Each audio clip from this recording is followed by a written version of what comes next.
It's tomato time.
Everything's all planted up now. I'll take you through this one side, from the tomatoes to the basil to the marigolds. So let me talk you through them.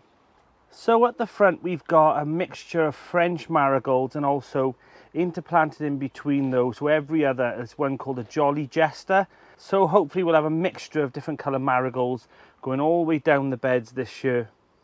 So first up we've got a nice beefsteak called Costeluto Fiorentino. Now I had a failed germination on this, and at Malvern, Sarah from Sundays in the Garden, she brought one for me. So it's a beautiful beefsteak, so thank you Sarah for bringing that.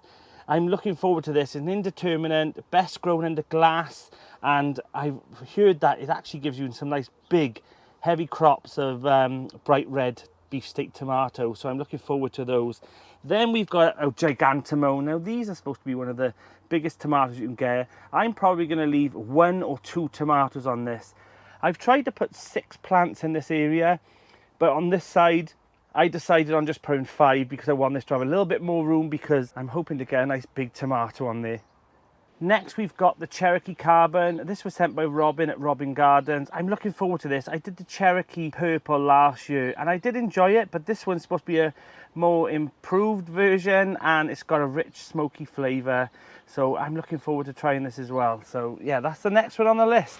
Next up we've got 2 Cuban Salamis. Now these are rated highly by Chris at Veggie Plot. He sent me the seeds, and I'm looking forward to trying these as well. They're absolutely beautiful. They've got a plum shape and they've got a bit of a mixture in colour. It looks a bit like a Brad's Atomic, but they're highly rated by Chris, and apparently they've got a sweet, spicy and colourful tomato with a metallic texture through the skin. So yeah, we'll see how they get on.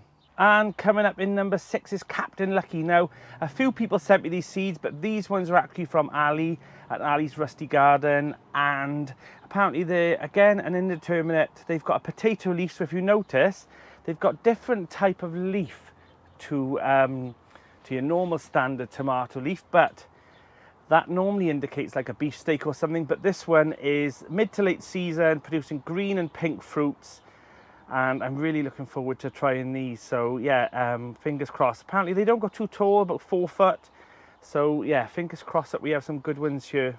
Now this is one that I've wanted to try for a while. This is called Sergeant Pepper. It's absolutely beautiful. It's known as the German red strawberry. It is stunning. I'm looking forward to trying this one. This is one of the ones that I'm really excited about this year. And next up is the Lucid Gem. I've got 2 of these in. Now I am a sucker for colours. These got a bit of a peachy sort of colour to them, but they have got undertones of other colours. They're a bi-colour tomato. They're sweet, fruity undertones, and the flesh is quite meaty with very few seeds, so I'm looking forward to trying those. Now, black Krim tomato, I've grown that every year since I've started growing tomatoes. You'd think that it'd be a dark black tomato. It's actually not. It's quite reddish in colour. There is some undertones of black on the top, but it's an heirloom tomato, and I'm really looking forward to this. It's indeterminate again, and I don't know, I just love them. They're great for sauces. I tend to use these for like passata, ketchup, and also for my bolognese sauces. They do turn the bolognese sauce a little bit darker in colour than red, but I'm happy with that because the flavour, it outweighs the colour. And last in this bed is the Midnight Roma. I, again, sucker for colour. This one's kind of like a dark reddy colour with undertones of black on it, and they're a bit of a grape shape, but another one that I'm looking forward to trying this year. Next up is the Sart Roloise. Now this is a beefsteak style. It's kind of yellow when you cut through it, but I'm hoping that it'll give me that fruity, juicy flavour. It's quite acidic, but apparently it's got some tropical notes apparently through it. Who knows? But I'm looking forward to that one. Again, a sucker for colour. It looks beautiful. We'll give it a go this year. In the front, I've got 2 Heinz 1350. I rate these higher than any other tomato for taste. These are the ones that I always use for my main ketchups for summer. The other tomatoes I use to store ketchup, but these two are going to give me some beautiful tomatoes. I absolutely love them. If I haven't already banged on about it enough, get yourself some Heinz 1350 seeds for next year. I wanted 3 of these. I managed to only get 2. I gave too many plants away thinking that the 3 that I kept would be okay, and I lost one in the frost. But what I'm going to do is I'm going to take a sucker off one of these once it gets a little bit bigger, plant it in the bed, and then I'll just get that crop a little bit later. That'll be fine. So if you have only got 1 or 2 tomato plants of the ones that you wanted and you was hoping to have more, just take off a sucker once it gets, you know, a few inches high. Take it off. You can either pot it up, put it in some water, or even just pot it straight in the soil, and it'll root. Keep it well watered, and you'll get another tomato plant. It'll carry on, you know, a little bit later than this one, but you've still got a free tomato plant. And last in this bed is the Rebel Starfighter Prime. Now this one boasts as a heart-shaped tomato with a deep red maroon flesh, and I'm hoping that this is going to be a favourite of mine. Apparently it's deep, rich, and well balanced between sweet and long-lasting flavour. So we'll give this one a try as well, the Rebel Starfighter Prime. And I've also interplanted sweet Italian basil all the way through the beds as well. So in each bed I've got tomato plants, marigolds as well to stop with pests, and also interplanted then is the basil. So there's a trio here that all work together with each other. And later on, when I harvest the tomatoes, the basil will be ready as well for the canning and the sauces. So all the tomatoes now are also linked up to the irrigation system by harvest, and these now will water the plants every single day on a scheduled time, and hopefully we'll have a higher yield of tomatoes this year. So the line runs all the way across the polytunnel. This tap here is obviously to turn it off if I feel like maybe this side is getting too much water. And under each tomato there is a dripper here now, which will give it a small amount of water every day. If I feel that it needs more, I can increase it on the app on my phone, and hopefully before long these will start shooting up the strings. And the sprayers that are actually connected to the harvest system has actually been turned off now, but I've also turned it off here, removed all the staging, and also pointed it upwards as well. Now these won't be used over summer, because you don't want water spraying onto the tomato plants, because that will then increase the moisture in here and then you'll start having issues with your tomatoes. So they will be watered from below. And on this side we've got Porkchop. Now Porkchop is a big yellow tomato. Most yellow tomatoes are actually a very, very faint orange colour, but this is actually a true yellow tomato. And like I said, it's low in acidity. So if you've got like sensitive stomach problems or you can't really tolerate tomatoes, maybe try the Porkchop, because that could actually be a problem solver for you if you actually can't tolerate tomatoes that much. And next we've got the Artisan mix. Now I've got 3 of them to try this year. They're a mini plum variety. Again, just like the Porkchop, they're a true yellow, but yeah, there is some hints of reds, and it's got that like Brad's Atomic look about them, but they are part of the same family as the Porkchop. So I'm looking forward to trying these this year. And yeah, I got a feeling about these that they're going to be one of my favourites. You know, they do stand out, they're pretty. We shall see. They do go to about 2 meters high. Yeah, we're giving them a go. They're new this year. And next them is the Tigerellas. Now I always do Tigerellas. They're a favourite of mine. They come, yes, they're a Tigerella for a reason. They've got those stripes like a tiger. They're a favourite of mine. I use them in salads, and I also use them for canning as well. They're a decent sized tomato, but I use them more for salad tomatoes in summer, because most of the tomatoes I do are just because they look good, or they're for canning, you know, the taste, the acidity. But the Tigerella for me, my family and my friends are happy for me to pop these into salad boxes from as well. Yeah, the old reliable Tigerella. So next up is one from Real Seeds. Now I bought these seed packet, God, about 2 or 3 years ago, and every year they just didn't germinate. But for some reason, the last seed in the packet, now forgive me saying this, but they're called Peche Vilmorin, and they're stuffing or sauce tomato. They were actually bred by an author called Henry Vilmorin, and I think he did the book The Vegetable Garden. It was published in 1885, and it's been printed ever since. But this variety was actually thought to be lost, and it looks like a big peach. I'm looking forward to trying it, but yeah, I'm gonna have these ones for my stuffing tomatoes. This tomato has no label, so we're gonna name this Mystery Tomato. Now I've got a feeling it might be Alice's Dream, so I put it in because I've got a feeling it is, because I did do a few of those, and God, sod's law, the label went, but we're going to grow it anyway. Whatever it is, I'm sure it's going to be a great tomato, but we've all got those mystery tomatoes, right? We've got another Cherokee Carbon. Again, it's a variation of what I normally do, the Cherokee tomato. So this one's new on me, but I've got one on the other side, one on this side. I thought I'd separate them this year to see which one grew better. And yeah, another Cherokee Carbon.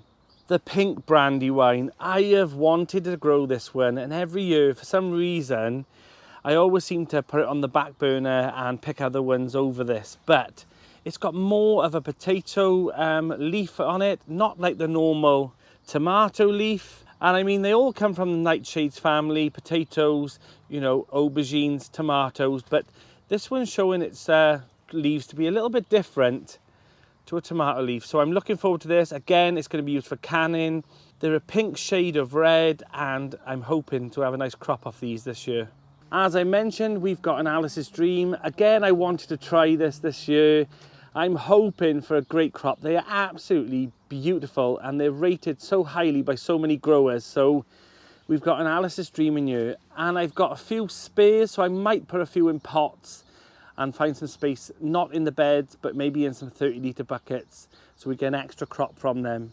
So next up is the Sergeant Pepper. Now, it's a heart-shaped tomato. It's absolutely stunning. It's got hints of black and purple around the edges, but it's a cross between the German red strawberry and the Osu blue.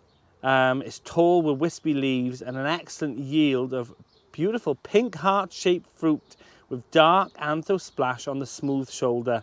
So I'm looking forward to this. Apparently it's going to be very meaty and dense in flesh, so I'm looking forward to trying the Sergeant Pepper. Next up, this is more of the cherry tomatoes in this bed. So we've got black strawberry, again another beautiful one. It's new to me. We've got, most of these are quite new. So I've got tomato blueberry dessert over there, blueberry here, which it's a different variety. And also in the back here we've got honeycomb and a sungold. I always put these close to the plot. These are yellow, again cherry tomato. They're very sweet in flavour. They don't tend to get home. I've not planted them in yet because if you can see, I've still got my leeks here, which I am going to take out in the next couple of days and plant them outside. But for now, they're going to stay in the pots, the honeycomb and the sungold. And I mean, there's been plenty of debate which one's better. For me, both. And lastly is one from my friend Johnny. It's called the Sunchocola. It's an F1 variety. It's something new to try. So it's supposed to be superbly sweet flavour and really lovely brown, red, warm colours, superb eaten straight from the plant. So I think this honeycomb and the sungold could be plot snacks. So that's my indeterminate varieties, the vine-in tomatoes for the polytunnel. I will have tomatoes that will go in hanging baskets like the cherry toms, the reds and the yellows. I'll also be doing a bush variety like Latah, and I'll also be doing a dwarf variety called House. They'll be used in pots and the Latah kind of spreads a little bit. On top of all those, we could be here all day talking about tomatoes. We have the outdoor tomatoes. So I'm doing one called Najina, which is like an outdoor blight resistant plum variety. I'm going to do quite a few of those, and I'm also doing the classic outdoor variety, Crimson Crush. Again, blight resistant. I'm going to plant them all outdoors in the next couple of days. I just need to clear a bed and then I'll stake them up, because I found that the outdoor varieties, they don't tend to go as high. They normally go about 4.5 foot. And then they stop. So I'll put some canes in, make a little frame for them so that all their foliage stays in.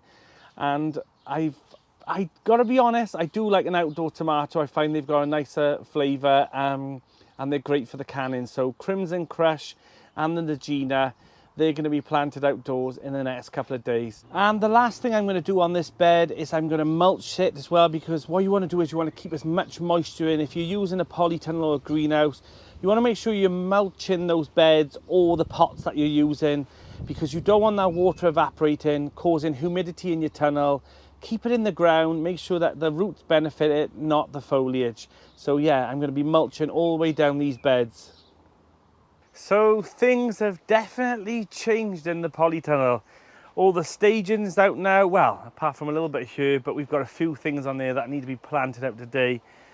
But yeah, it's looking a bit sparse in here now, but it won't be long before the tomatoes will be all strung up and they'll all be climbing in here and there'll be a jungle again. The plan is to try and get out some of this as well and then remove the floating shelf. I want to then put in a climbing frame in here then for maybe melons, cucumbers, whatever else I find. But yeah, it's definitely more spacious. So I've given the strawberries a good weed through and a nice little feed, and they've been moved now from over in this area. They've been moved over. All I had to do was just unclip the line, flip it over to this side, drop them back in, and they'll carry on being watered here. All the irrigation is set up now. Now there is 6 tomatoes in this area, but I've only got 4 lines off here, but it's okay for the moment. I am giving it a good water, but I need to add another 2 drippers onto each of these sections so that there is 6 plants being watered. I also need to be mindful that marigolds are all being planted on the front, so I don't want them to dry out as well. So yeah, it's a lot to think about.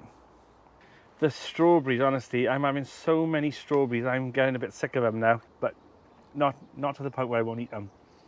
I've also got the outdoor tomatoes out here hardening off. These are the Najina and also Crimson Crush. I think I've got like 6 or 8 of each plant, so I'm gonna have to find a room for them as well.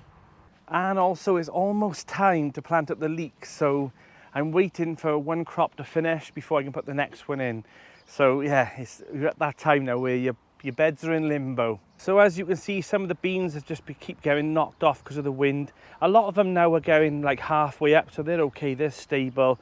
But we are losing a few here, which keeps getting knocked off drop into the floor, so I need to keep checking them, making sure that they stay on the canes. The calabos and the purple sprouting broccoli, they have really taken in here now. They're growing leaps and bounds, so I'm really happy about them. I'm hoping to harvest the calabos in late August, September time, so that'll be perfect because I'll be finished with the other cabbages and these will be ready then for autumn time. The swede, well, look at them. I mean, how amazing do those swede look? Grown in modules, and then they were planted out only a few weeks ago, and I mean, look at them. They're as strong as anything. Same goes with the sprouts. We have had some damage here by slugs, but that plant is battling on, and it'll soon get, you know, up high enough and out the way, and the odd leaves is not so bad. But yeah, the sprouts here are looking fantastic. The garlic, well, elephant garlic is coming on great. The scapes are here now. These are absolutely chunky things, so I am kind of hoping that we're going to have some really good garlic from these. The main crop of garlic, well, there has been a bit of a rust issue on them, but I've taken off the leaves. They're not looking too bad now. I've taken off most of the rusty leaves. Now that's more of a parasite issue. Like, you can't do nothing about the rust. You just have to just take the leaves off and then hope for the best that the bulbs underneath are not knocked back too much. But so far they're looking quite big plants, so I'm hopeful for a good harvest. So if you have got rust on your garlic, try and take off some of those leaves. Do not compost them. Take them home in a bag and just dispose of them. It's just one of those things. There's nothing you can do about it. It just happens now and again. It is what it is. The overwintering onions, well, there's a few in here now. They're starting to bulk up.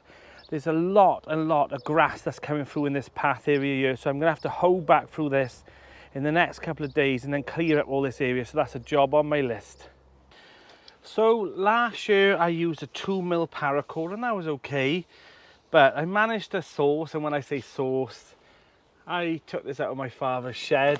So yeah, this will be what I'll be using this year to anchor down the tomatoes. Now you want it to be robust and strong. People have used like the Hessian cords and things like that, and they've planted it into the ground and it's rotted and all your tomatoes have fallen to the ground. But what I'm going to do this year is I'm going to cut a good length of this off, and instead of burying this under the plant, which a lot of people do now, I'm going to use like a pin like this just to try it this year.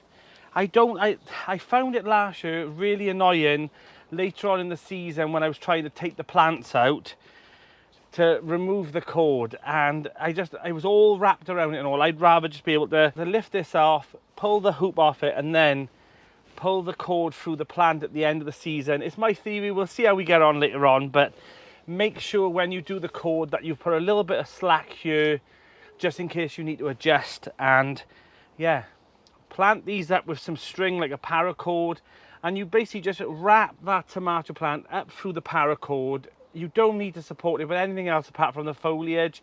And once it gets to the top of here, cut off the leader on the tomato plant and then just watch out for all the side shoots. And yeah, tomato plants have got a little bit of maintenance through summer, but it's worth it. And I've also added a loop here in the cord as well. Now you're probably wondering why I've done this, but I want to be able to add another tag later on because I always lose them ones in the soil. So now I know which tomato is which. So it's day 3 of planting up the polytunnel for summer. All the tomatoes are in now. There is still plenty more to do. I want to get the melons in. I've got a loofah plant to put in. There's a few other things, but I want to try and get most of it up now because the floating shelf is still full of a lot of plants that need to go out into the garden. But once that's down, I'll be putting a nice structure on here, maybe a netting or a mesh all the way across the middle of the polytunnel bed, and that will be where the melons will be growing up all through summer. So all of the strings are up the back now, and they've all got their labels saying what tomato it is. Now I am going to have to do the same for the front. So I've got a pole that will run all the way across here on these crop bars, but I'm going to do that tomorrow once a couple of fitments have come, and then I can string up the same with these tomatoes and the same across here. So there will be another set of strings going all the way up that will add onto a pole that's going to be added here, so it'll be all nice and secure. Because like all gardeners, we learn from our mistakes, and a few years ago I ran a tension wire all the way across my other polytunnel, and the amount of weight from the tomatoes and the plant was just too much for it. And it actually snapped and collapsed, and all the tomato plants when I came over were all spread all over the floor. I lost some tomatoes, the vines had a bit of damage. I managed to rectify it, but I want to learn from this and put a nice sturdy pole all the way across the polytunnel here, and it'll stay here all the time then. But the good thing about having a polytunnel is that you can get things from first tunnels to adapt, to modify and make it the way that you want it. So I've got a nice pole from first tunnels that's going to go all the way across here, just so that I've got crop bars all the way down the polytunnel, so I've got extra strength for the tomatoes. So I've added a bit of strulch around the basils because I've started to see a little bit of slug damage there, a little bit of nibbling, so hopefully this will deter them a little bit.